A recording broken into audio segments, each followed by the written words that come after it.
The London Islamic Network for the Environment, it's unique in that it's the very first local Islamic environmental group. I think climate change is going to hit Muslim countries particularly hard. For example, Bangladesh, which is already frequently affected by devastating cyclones with a roughly 1 meter rise in sea level. Potentially 20% of Bangladesh, 1/5 of the entire country, would be permanently submerged underwater. And the immense strain on a country and its neighbours, from 15 million people having to evacuate their homes, can hardly be imagined. Reduced rainfall will affect countries like Pakistan, also in the Western Sahel, Mauritania and Senegal. And in these kinds of regions where much of the economy depends on agricultural produce, that will severely affect their livelihoods, leading to more poverty. I feel that climate change is one of the greatest threats to the planet, if not the greatest threat.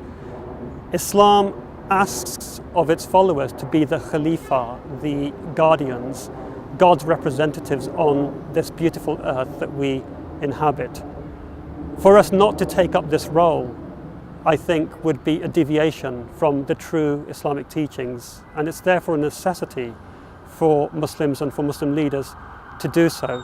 There's a real central aspect of Islam that's the very first part of the first pillar of Islam, and that's the concept of oneness, or tawheed.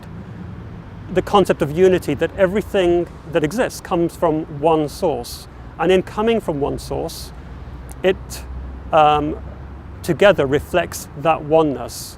So a change, a shift in one part of creation, one part of the world, one part of the universe, will have implications, will have ripples in other parts.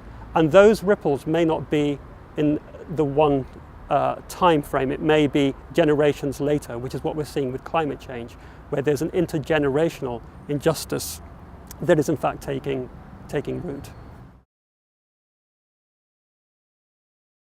We need to move forward with taking up the environmental challenge and adhering to some of the foundations of the Islamic faith, whilst also recognizing that there are controversial ways of doing this. And I'll name, for instance, biofuels and offsetting as things that we need to take caution against. There are no easy quick fixes, as far as I can see, with climate change. It's going to be deeply challenging, and we mustn't try to appear green just to appear good. We must actually be deeply green and deeply environmental conscious, being sincere to the faith that we are consciously following.